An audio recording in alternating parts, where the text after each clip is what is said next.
So one of the first qualities of the Dhamma is Swakhata.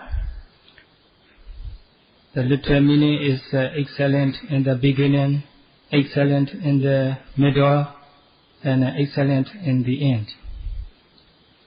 So previous days there are touch on this Swakhata, is the quality of Dhamma. But there are many more things to explain about the Dhamma's quality. It should be explained from practical and theoretical aspects. So now Sayadaw would like to explain it in brief. So as a yogi, if you appreciate the value of the Satipatthana meditation or mindfulness meditation, and you will make great effort, you will put great effort in the practice, and within a few days or weeks, you will be able to appreciate this quality of Dhamma to be excellent in the beginning, in the middle, and end. But if you don't make a suitable amount of effort in the practice, no one can guarantee that you can appreciate this quality of Dhamma. Only when you practice with the full faith and energy, you will be able to see the meditative objects. For example, the rising, falling, and then many other objects which are obvious or manifest from time to time. So to experience the real phenomena that involved in the rising, falling, or the abdomen, or any other mental and physical objects, we must be active and alert and energetic and wakeful. This is called the viriya, energy, or courageous effort, or heroic effort. So this heroic effort helps us to overcome the metta, laziness. So we human beings naturally lazy and don't want to be active, and we want to relax, and we want to live very relaxing lifestyle. The laziness is part of human nature. But this laziness or metta is an impediment or the near or internal danger to the practice. So to overcome this internal danger or near danger, the viriya, the heroic effort, is required. And also we have to pay attention to the meditative object by aiming our mind at the meditative object. This right aiming make our mind fresh, open, and active. So these two mental factors, viriya, heroic effort, and right aiming, make our mind fresh and active, and we can overcome the laziness, sluggishness, and sloth and torpor.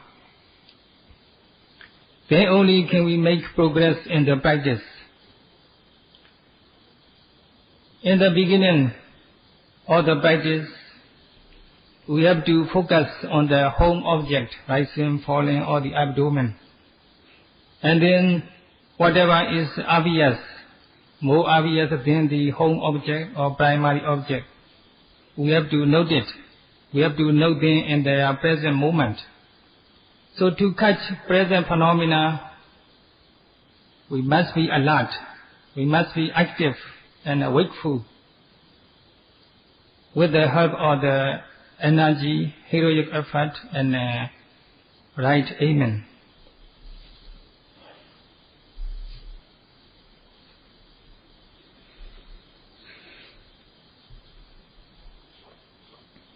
So if we don't put effort in the practice, then the laziness or sloth and torpor, in Pali we call kosacca, come in and prevail in our mind.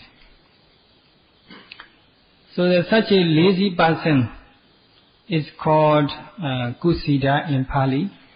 This is a kind of adjective. The kusita literally means someone disgusting, someone who is blameworthy. So there are people who make great effort in their practice to purify their mind of mental defilements and mental hindrances. Among such admirable people, if we are lazy, if we don't make effort in the practice, people will look down upon us, and we are someone disgusting. We are someone blameworthy. So if somebody, a sage or wise people, when they see us, they will make remark, oh, this kind of guy is a very lazy guy and lousy guy, and they will make such a remark. So if we are lazy, that means we don't know how to make our life prosperous, how to do things beneficial to others. So we are someone lazy and lousy, lazy guys. So people will disgust us as we are someone disgusting. So that's why someone lazy is called kusita, and laziness is called kosacca. Kosacca means someone or laziness which make us blameworthy. So this is the literal definition of the laziness or lazy person.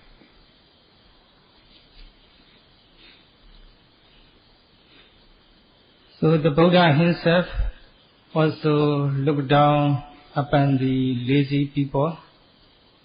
And then the Buddha said, Dukkhaṃ bhikkhave kusito viharati. So whoever is lazy has to live the miserable life. Whatever physical position he is in, whether he is going here and there, or standing, or sitting, or lying down, whatever way his body is disposed, his life is miserable. Actually, here miserable, to be miserable or to be suffering means his mind is tortured by mental defilements. So Vakino Pabke Akusali Dhamehi, something like this. So the mind or the lazy person is always agitated and tortured by mental hindrances. And quite often he feels regret and remorse and depressed. And also he lack of moral shame or moral fear. and which is followed by the greed and selfishness, anger, hatred, attachment, and so on. So the laziness is accompanied by many kinds of mental hindrances. And also the Buddha said, lazy people, they always lose great value of life. In the life, there are great values available for active and energetic people. What are values of our lives? It is 3 trainings: Sila training, Samadhi training, and Panya training. So Sila training, by fulfilling Sila training, morality training, we can overcome transgressive form or the mental defilements. And the Samadhi training, concentration, help us to overcome the active form or the mental defilements. And by practicing Satipatthana meditation, we attain Megaphala enlightenment, and then we can uproot the dormant form or mental defilements. So mental purifications, that is gained through these three trainings. Spiritual training is a real value of life. It is something precious in our lives. It's a real prosperity in daily life, in worldly life. We are happy when we make a lot of money.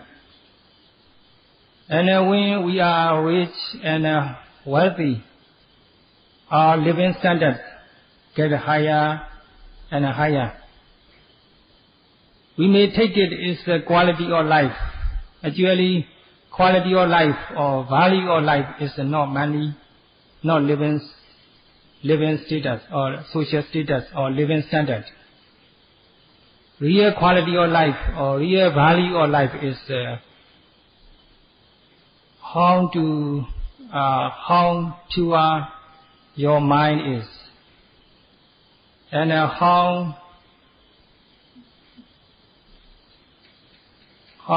valuable your practice is. You should learn how to become a real human being. You should learn how to appreciate real value or quality of life.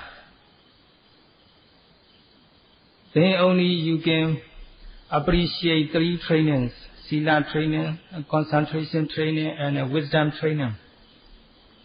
So these trainings, fulfillment of these trainings are real value or real quality of life, not money or living status or social status.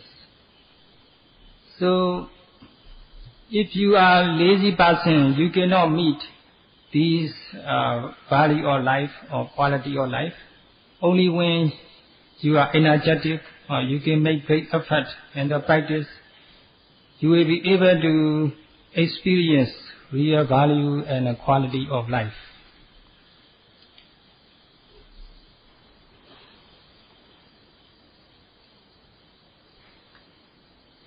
So Viriya is also defined as a moral courage. So we need courage to avoid evil things.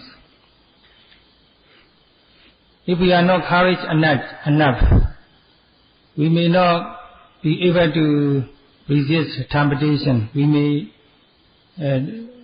commit evil deeds. So Viriya, moral courage, is something necessary to overcome the mental defilements which are blameworthy and banning and disgusting. So If we don't have moral courage, our lives and quality of life will deteriorate. So mindfulness is a kind of protection or prevention. Through the strong mindfulness or without mindfulness, the mind is exposed to the danger, and the mind becomes agitated and unstable. So to purify our mind of mental defilements, or to keep our mind tranquil and peaceful, we have to protect our mind from danger or the mental defilements. It's just like the danger of fire hazard. So we have to take precaution to prevent the fire from breaking out. If the fire breaking out, we have to put up right away, or as soon as possible. So in the same way, we have to be alert and active against the mental defilements or mental hindrances by developing Vipassana insight step by step. It is also like the boxing or boxer. So in the boxing, in the ring, one boxer must hit to another forcefully. His blow must be strong enough to hit the component. And also he must be precautious to avoid the other components below. And then also at the same time he had to make great effort to hit his opponent forcefully with the full strength. So it's a fast blow, if forceful, it can make the opponent the weaker and weaker. If he can blow 3 or 4 times, the opponent becomes weaker and weaker. Finally, he can win. So in the same way, so when we practice Vipassana, we have to make great effort to see the real phenomena in the present moment, and moment by moment. Then only we can avoid the mental defilements and their blow. Mental defilements all the time blowing our mind. Our mind is defeated by mental hindrances all the time. Mind is tortured and defeated by mental hindrances and mental defilements. So we make great effort in the development of the mindfulness.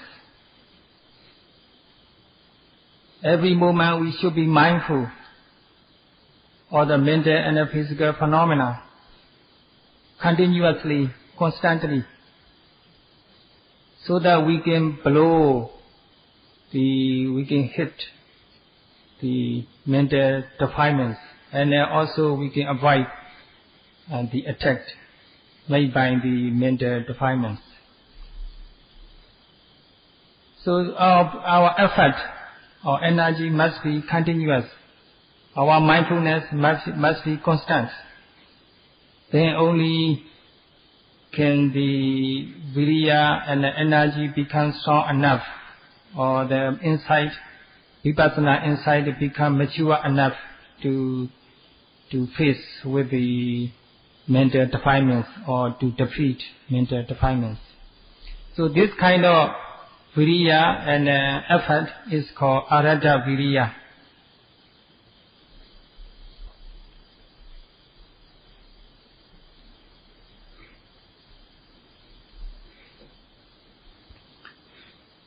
So such a energetic person or active person is called the Arada Viriya. So the Buddha said such a energetic person can live life peacefully and happily, can live peaceful and happy life. So we have to make great effort. It is very important to put great effort in the practice so that we can pay attention, we can direct our mind to the object.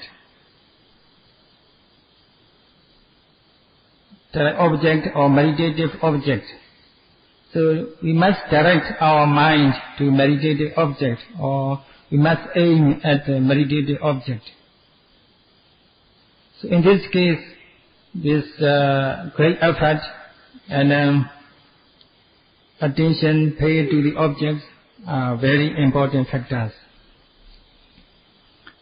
And we have to note the object concurrently, moment by moment. So we need to make moment by moment effort. Every moment we have to make great effort to experience real phenomena in the present moment. In this way we can live happy life or peaceful life. Here happy life means, the Buddha said, Bhuvaido Pabkehi Agutalehi Dhammehi. So happy life means living the moral life that is free from mental defilements or mental hindrances. Otherwise our mind is tortured by the thought of sensual desire, thought of sensual pleasure. We all the time thinking about enjoying the beautiful sight and sweet sound, fragrant smell, and so on. So this is the thought of sensual pleasure. And sometimes our mind is tortured, thought of aversion or hatred or jealousy, evil. So mind is all the time tortured and tormented by mental defilements. So mind is always unstable and agitated and not calm and peaceful because of these mental hindrances. So such a person is pulled down to the woeful state. So if we are able to be mindful all the time, then there will be no room for mental defilements to torture our mind. And then our mind become tranquil and peaceful. We can live such a happy and peaceful life, away from mental torment or mental torture. It's such a wonderful condition we can create through the mindfulness. So we must make great effort, and we must overcome laziness, sloth and torpor. So we try our best to focus on a meditative object and to be aware of the phenomena involved in the object with the full energy and with the full faith and with the full attention paid to the meditative object. Then only can we enjoy the happy and peaceful life. Can we promote the quality of life. And then we can enjoy the value and quality of life.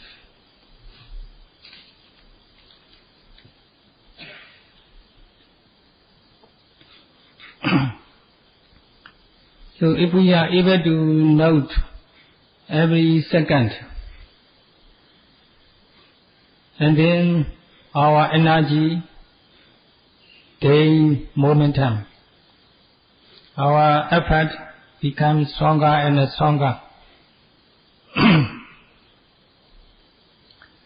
Such an effort, such a heroic effort can promote our spiritual status. It can lift up, it can uplift our spiritual status. So this kind of the viriya effort is called Paṇḍitā viriya. Paṇḍitā means uplifting or promoting. The uplifting the spiritual status or promoting spiritual status. So this is the effort that can make our spiritual status get higher and higher. So this kind of viriya and effort is called Paṇḍitā viriya. This viriya, this kind of effort can protect our mind away from mental defilements or mental hindrances. So by making such a great effort, we can become aware of the phenomena involved in the meditated object from moment to moment. Then the mindfulness takes place, and which is followed by concentration. If we are able to note one object after another continuously, the concentration takes place moment by moment. So through this concentration, with such a strong concentration, mind becomes stable and tranquil. So in this way we can develop this concentration and wisdom, and we can overcome, we can defeat mental defilements. We can make our mind tranquil. This is the meaning of the samatha. So samatha means make our mind tranquil, defeating mental defilements. So mental defilements are opposite of the mental purity. So mental defilements, kilesa, always make our mind restless and agitated and unstable. So they are opposite of the mindfulness. Only when we are able to defeat or oppress these opposite or negative mental qualities, mental defilements, our mind becomes tranquil and peaceful, and we can overcome the attachment, aversion, or sloth and torpor. So that's why the Buddha said, Paccaniga Dhamme Samadhi Samatha, the definition of the samatha. Samatha means the defeat or quiet the negative or opposite phenomena or negative mental defilements. That's the definition of the samatha.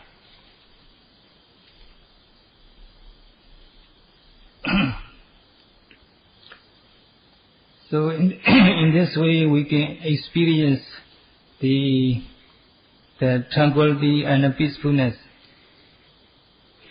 So if we can develop the insight knowledge through the development of mindfulness, we can obviously experience the Dhamma happiness, Dhamma bliss. So viriya, sati, samadhi, the effort, mindfulness and concentration, these three factors together bring us the tranquility and peacefulness, which is called samatha sukha, the blissfulness of the tranquility or and peacefulness. So this blissful quality of life is bring about by combination of effort, mindfulness, and concentration.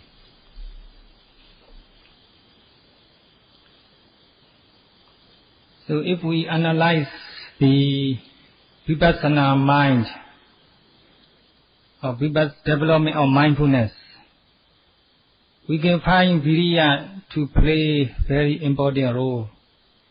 And then second factor is right aiming, Vidaka. So through the Viriya and the energy, our mind become active. And through the right aiming, mind become fresh and alert.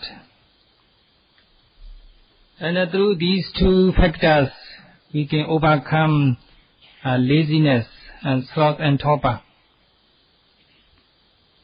Now when we sustain our attention to the meditative objects, the mind effectively experiences the object and phenomena involved. It's as if the mind touch or rub the object physically. So the mind experiences the true phenomena. Then there will be no room for confusion or the doubt or vicikiccha. So the experience of the phenomena can overcome the doubt or confusion. So this experience of phenomena is called vichara. Vichara is the opposite of the doubt. And then naturally mind becomes happy and peaceful. We call piti and sukha. As a result of piti, sukha, rapture and happiness, there will be no room for disappointment or discontent or the aversion or worry and depression. And then when the mind is tranquil and peaceful, naturally the mind becomes stable and fully focused on the object. As a result, there will be no room for sensual desire. There will be no thought about the enjoying sensual pleasure. So the samadhi concentration is a direct opposite of the sensual desire. So in this way, our mind is kept away from such mental defilements like laziness and sloth and torpor and confusion or doubt or discontent or worry and anxiety or sensual desire, something like this. So in this way the mind becomes peaceful and tranquil, calm and stable. That's the meaning or the direct meaning or literal meaning of samatha. So every moment of mindfulness can bring us such a tranquil or peaceful state of mind. That is called samatha. So every moment of mindfulness brings us samatha. Every moment of mindfulness purifies our mind and keep our mind tranquil. So in this case, or in this event, the most important factor is heroic effort.